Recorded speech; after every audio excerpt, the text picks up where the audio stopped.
Addiction devastates. Addiction hurts. And addiction is here. On behalf of the Board of Directors of Addiction Solutions Nantucket, I want to welcome all of you. I can't believe you got up so early to come here and enjoy Island Kitchen's great cooking and to be with us about this very, very important issue. I'm Marsha Egan, and I want to tell you that this is going to be a very, very fast 45 minutes. We're going to start with the film. The Community Foundation for Nantucket gave us a wonderful grant to do the film. The Nantucket Golf Club gave us a wonderful grant to market it. And look at everybody who's here. How wonderful. So we want to thank them. We want to thank the Dreamland for making this space available, and all the media outlets who have given this the coverage it needs. As you look at the film this morning, I want you to think about a few things. The first is, what's your perception? What's your stigma about addiction and people who are suffering from substance use disorder? Second, how can we use this film? We have a board of directors of 10 people, but we need an army to work on this issue. We have wonderful organizations on this island, including Fair Winds and Gosnell and the hospital, and we can't do it alone. So how can you help us? And the third part of it is, what can you do individually with this film that can help save a life? Working with Liz McCusker, if she said it once, she probably said it 30 times, maybe 40. She said, if this film saves one life, then all of this is worth it. A few statistics. 1 in 14 Americans will have a substance use disorder in their lifetime. 7%, that's 7%. Another statistic, last year, 108,000 people died of fentanyl overdoses. 108,000. That is one death every 5 minutes. The statistics are alarming, but what you don't realize is these are not statistics. They are our friends, they are our neighbors, and they could be the boy next door.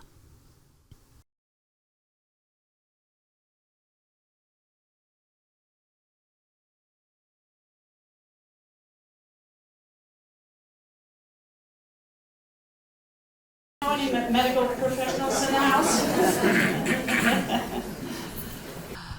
Well, what Liz and Peter McCusker went through for this film, it was like picking off a scab that had healed from something that happened 3.5 years ago.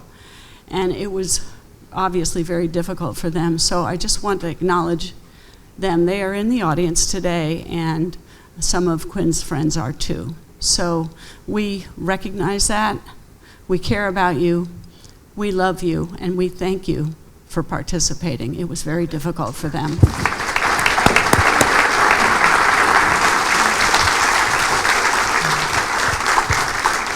Okay, so for the next half hour, we're going to have some Q&A. We're going to have a reality check with our beloved Dr. Tim, and let's just start it off with how did the film come about? The film came about because I was struck talking to Liz and Peter about the effects this was having with his friends in particular. We acknowledge You know, the family is struck and acknowledged with their loss. But people forget about the penumbra of folks that are affected. And I was very struck by that. Listening to Liz and Peter talk about their friends memorializing Quinn, and I think that was the impetus that got me thinking about a video. And then we had Marsha that actually took a hold of it and ran with it. As you see, I have a few guest spots on the video, but Marsha was the one that really pushed it along with NCTV and kept shaping it and leading to this final product. Well, thank you. Thank you. On Nantucket, if you agree to do a little research on videographers in the area, all of a sudden you end up producing a video. It's been a pleasure. Why the focus on breaking the stigma? Well, I think one of the problems with addiction is people are afraid to seek help. I think shame and fear drive addiction. And if you can overcome the shame and the fear, help's available. But you have to overcome that stigma. I mean, as Marsha alluded to, there are 108,000 overdose deaths. Now that's a statistic. What we're seeing here is a tragedy. This young man who's loved, has a loving family, great friends, in a very loving community, loses his life to an overdose. That's just not right. We have to encourage people to seek help. I try and make it easy in Addiction Solutions. That's my cell phone number. You're not going to get an answering machine. You're not going to get a secretary. You're going to get me. And then I can help you. And along with Aileen Womack, my other work wife, we work at this. We do it Wednesday evenings from 5 to whenever, and Friday mornings from 8 to whenever. So people have to understand they can seek help. But I was struck by something that a person said to me. You know, if you got cancer, you got a broken leg, people are bringing casseroles over to your house. They're asking what they can do to help. But with addiction, which is another disease, nobody shows up with a casserole. You know, I've never seen anybody come in with a casserole or pecan pie for me, but no. So we need to destigmatize it. It's a disease. It's a problem. It's something that can be helped. If we keep it in the dark, we keep it hidden, we use terminology that's not supportive. You know, you call people junkies. You talk about a urine as being dirty when they're doing a urine test. I mean, that's not appropriate. These people have a problem. These people have a disease. We can't keep turning our backs on it. We can't keep thinking that it's over there, it's somebody else. No, it's every one of us, I would bet every one of us in this auditorium today knows somebody. They've been touched by it. They have a relative, they have a cousin, they have a brother, they have a sister, they have friends with this issue, but because the people are afraid of the stigma associated with it, they don't seek help, and that's not appropriate. That's for sure. The film, I believe, hits home with some of that, and I would challenge everybody here to just take one step more to reach out and bake that casserole or share the compassion that these people who are already working on a difficult challenge need. How do you envision this video being used? Well, I think, you know, it's because I was involved in some of the creation. You always wonder how it strikes people. And that will be interesting for me to hear. I think it brings home certainly locally. I mean, he's a Nantucket kid. I think that has some application with teenagers, and perhaps they start to understand what they can do. You know, the source of addiction, and I'm going to talk primarily about opiate addiction, but one of the common causes is kids have their wisdom teeth taken out, and they're given opiates. Now that's starting to die off, but that's a common introduction into opiate addiction. Sometimes it's an operative procedure, and patients are overprescribed. Sometimes it's kids experimenting and all of a sudden getting in too deep. I think we have to appreciate and understand these sort of entry routes into it, but we have to be sympathetic and we have to encourage people to get help. And hopefully that the film illustrates the coulda, woulda, shoulda. And I think that that's important. Well, and it's also important for you to know that as of tomorrow morning, this film will be on the Addiction Solutions Nantucket website for everyone to use, with a number of helpful, we're calling them white papers. One is words of wisdom from Dr. Tim, and another are facilitator questions for people who want to have a discussion about the film. So please use it freely and share it voraciously. Just changing the subject a little bit, tell us a little bit more about Addiction Solutions Nantucket and how it started. Nantucket Addiction Solutions started because I saw kids that I had handed out diplomas at graduation, because I've been on school committee since Cyrus Pierce was here. And I saw these kids showing up in the emergency room with opiate issues, and I didn't feel it was being really addressed appropriately. So I started it. I started in my office with my nurses, but then I met Aileen Womack. Now, Aileen is actually a Nantucket High School graduate, albeit back in the Stone Age. But she has a tremendous experience You're in going to pay for that one. emergency psychiatry and addiction at San Francisco General. So I met Aileen up on the floor, the old hospital, and I was talking about what I was doing, and she said, "Do you need some help?" And, you know, like this spider and the fly, I got Aileen to the office, and we really professionalized what we were doing. It was a very lucky find, very much like getting Marsha into doing the movie. Oh, stop.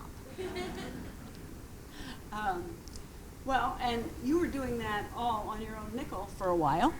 Yes. And then? Then a woman named Carla Freed approached me and said, "Tim, let's get something going for this program you have." I said, "Sure." So there was a little do at the Nantucket Hotel, which I think I lost money on, but that's another story. But then the Rotary picked it up, and the Rotary was tremendous in helping me raise money to keep this program going. Community Foundation was very, very helpful, and a lot of private donors. So that's how we keep things going. It got started that way with that financial help. Yes, it's been an amazing road, I'd say. And so tell us just a little bit more about how many patients are you working with?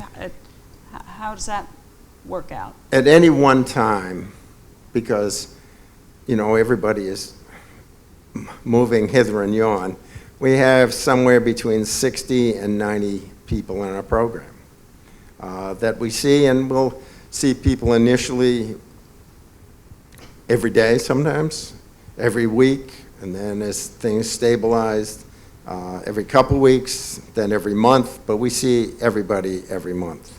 And the population varies. I mean, you know, in the summer, we get people coming out here, and it sort of swells.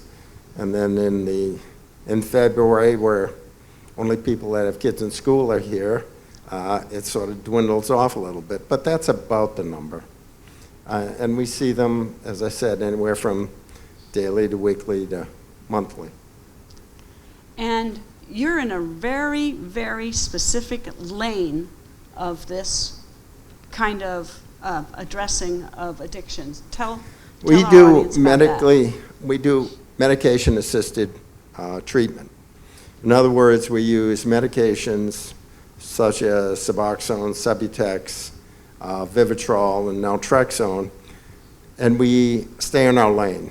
Now, why do we stay in our lane? Because you've got fair winds and you've got Gosnold that provide counseling, provide other types of treatment. We do what we do very well. Now, people will say, well, Tim, you're just substituting one drug for another. Well, in a way, it's true.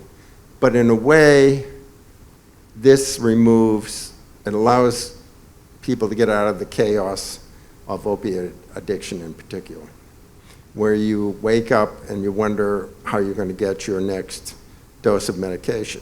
With this, you get a prescription. You don't go through withdrawal. And you can get your life back together. 80%, roughly 80% of our patients, clients, are working. They have families. I mean, we have success stories. The chaos goes out of your life. You don't have to worry about that. You can, without going through withdrawal, be stabilized, and you can get chances to sit and think about how this happened, why it happened, and what you can do about it. We find a lot of our people are able to get off of that medication, but it brings the chaos out of their life so that they can get organized. You know, counseling is a big part of that, and we rely on fair winds, we rely on some of the private therapists in Gosnold, because I think that's an important component. We do what we do well, but we rely on these other groups. Yes, it's very, very specific. And I'm really glad you had a chance to share that with everyone, because I think a lot of people know that Tim is working on addiction, but this is the specific lane. And knowing which lane you're in is important. So how can, what are your biggest needs right now? Well, like one of the other 500 nonprofits on the island, money is always helpful. It's always appreciated. Now, all of you really got in here for free today. It's not going to be so easy getting out. But, you know, I employ people and we have to pay them, and that's a big issue. We don't have extraneous costs. We have Aileen, myself, I don't take a salary. My daughter, who I have to pay. Who is the other practitioner licensed for Suboxone prescribing. We have Annette Bell Thompson who works for us. So that's the cadre and our receptionist. And so we don't have extraneous costs. We do pay for a radio ad. We do pay for a newspaper ad, but that's so we can reach out and people know how to get me. That's my cell phone. I've got it with me all the time. If you call me and you need help, I will meet you, greet you, and treat you. And we'll get started, and we'll get started in the process. I've met people relatively late in the evening. I've met people early in the morning. I've met people in the office. I've met people in the street. I've met people from the emergency room. Just call, and we can get things started. Whatever the problem is, it's never too bad. You're never beyond help, okay? You're never beyond help. We're there, we can help you with it. All you have to do is want it. Now, you can say, well, I'm sort of ambivalent. Well, you've got to want it. If I want it more than you do, or Aileen wants it more than you do, it doesn't work because it has to come from within you. We can't. Nobody made you start using. Nobody can make you stop except yourself. We can help you, But that's the only proviso, is that you want to get past your addiction. We have about 10 minutes. Can we turn the lights up a little bit? Does anyone have a question for Dr. Lepore? You're going to have to shout it out. I see a hand right here.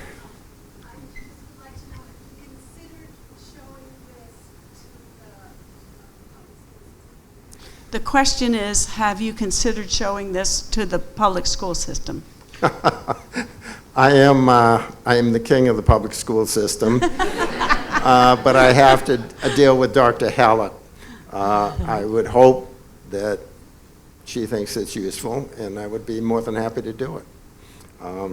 One thing I should remind everybody, if you haven't heard my crazed radio ad, I don't care if you got insurance. I don't care if you don't have insurance. I don't care if you got money. I don't care if you don't have money. Come and see us. We can help you. We have an indigent fund from the Community Foundation. We can help you. I encourage people to get insurance, but we're more than happy to deal with you with whatever the issue is. It's monetary parts are not part of this discussion. We're there to help you. Another question? Right here? You talked a lot about opiate addictions. What other addictions do you treat? The question is, what other addictions do you treat? Well, we deal with alcohol issues. I mean, alcohol is a prominent addiction on the island, and Budweiser is probably still the drug of choice. But we see people, I think we're getting an influx of people that are recognizing that we're helping with alcohol. Now, again, we do the medication-assisted treatment. We use naltrexone, we use Vivitrol, but I think AA has a significant part in this. I think counseling has a significant part in this. We're one of the legs of the stool, three-legged stool, to help people. So alcohol and opiates are the main things we deal with. We see occasionally somebody with problems with cocaine, rarely somebody with problems with methamphetamines. And benzodiazepines is another one we deal with. Valium, Xanax, etc. Over here. You, yeah. Dr. Lepore, it's been great to see the ads every day in the paper. That gives us a sense that this is a continuum. As a community in general, besides writing a check to the organization, what else could we be doing to support this program? Well, I think... Did everyone hear the question? It's, as a community, what, in addition to money, I heard that part, what else can the community do to help this situation, right? I'll start off on a basic level. You know people with an addiction issue. Encourage them to get help. Don't stigmatize them. Everybody is an important person. Just like Quinn was very important to all of these people. Everybody is important, and we have to address that issue. That's one thing. That's at a basic level. At a community level, I look at funding the organizations that are doing work. I think people can volunteer. On one level, we're going to have the Race for Recovery, and we need help. That's another way. I mean, I think these are all things that we can do. I'm not sure the legalization of marijuana was a particularly bright idea by the Commonwealth, but that's an issue we probably missed on, encouraging people to not approve it, but that's my personal opinion. Those are the things I think I see. Support on a personal level, support on a community level, and that's the important things. The community level is a whole lot of different things. One of the things I hope most of you received when you came in is a helpful card that you can keep with you. It's about breaking the stigma of addiction. And on the other side, it explains the 6 steps that people can go through when they're working with Addiction Solutions of Nantucket. So if you didn't receive it, we'll have some more for you on the way out. But also, our website has been completely upgraded thanks to the Nantucket Golf Club, and it has so much more helpful information. So send people to the website, and that's where Tim's phone number is. Question back here. It's not a question, it's a comment. Donate button is at the bottom of the whole page on your website, and we'll point everyone to that. I'm going to repeat that one very loudly. The donate button is at the bottom of the website. It's on several pages of the website. And one of the reasons the website was upgraded was so that we would be able to also take your donations. So please go to addictionsolutions.com and nantucket.com. Thank you. Another question? Yes, over here. Yes, you. 2 days ago, I sent a text to my daughter saying, "Happy anniversary." She's been well for 4 years, and actually works for Gospel now in Falmouth. But I lived with the fear that she was going to die, and she was in and out of jail for a year. She overdosed on heroin, and I found tremendous help from a book and a community program called Beyond Addiction. It's for loved ones. It's a wonderful resource. But anyways, I'm very grateful that she's still with us. I found her once and had to call the ambulance. And that was terrifying. Lonely, devastating experience. And she got well. It took, one thing I didn't know is that relapse is the expectation, not the exception. And it took several tries. Each time it was a little bit longer. And she did it. Is doing it. Thank you so much. Thank you.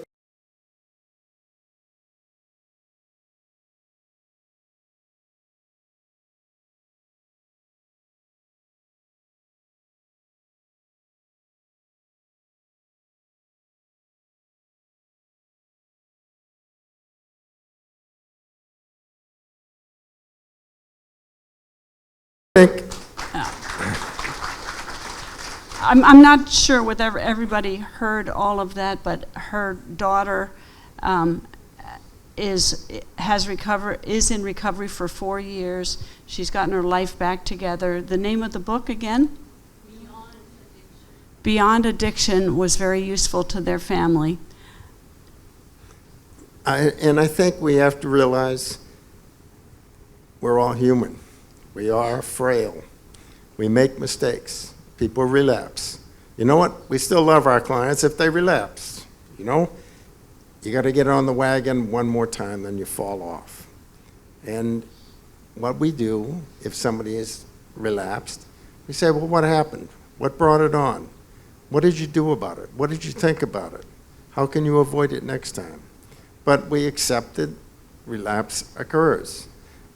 It's the nature of addiction. But we love all of our clients, and we want them all to be successful. Time for one last question, right here. Well, I want to thank my customers and his friends from the bottom of my heart for creating this support program. And I do feel that prevention is part of the solution. So it would be really important to get into the schools and really some organizations to do that. And I also want people to know that it's really important for family members to get help as well. If they have loved ones suffering from addiction. And Gospel on Nantucket offers a really good family support group that meets once a week. Thank No, you. we, I'm going. May I, if I can just paraphrase, you were thanking the McCuskers and Quinn's friends for this, taking on this project, and also recommending that family and friends of those who are working through this get help. And Gosnell has a weekly Zoom group for friends and family. Thank you. Go ahead. No, I think we work with all the other organizations because we're only part of it. We're one leg of the stool. The other legs come from Gosnell, from Fairwinds, who are both amping up in their services, and we thank them very much. And we thank the Community Foundation, Nantucket Golf Club, all of our supporters that have donated to us. We really value your support, and we will continue to do what we're doing, and we may even pick up another night if my wife doesn't shoot me. Which wife are you talking about? For the record, it was, which wife are you talking about? Well, I'd just like to remind everyone that in September, late September, is the Run for Recovery. Many of you here are supporters of that, either sponsors, and others are runners. We would love to see a ton of people running this year in the Run for Recovery. That is about that makes up about 20% of our budget, and the rest is made up from donations from people like you. So we are so appreciative of all of that. Doc, the last word? No, thank you very much for coming. I hope you've got something out of the video. Oh, we have some. Oh, Peter. Who don't know me, my name is Peter McCusker, and on behalf of my wife Liz and my daughter Karen, I'd like to thank you all for coming today. It really means a lot. It's been a lot of work. It's a really hard thing, but I really appreciate you all showing up today for this. It's a really important matter on Nantucket, worldwide. Thank you.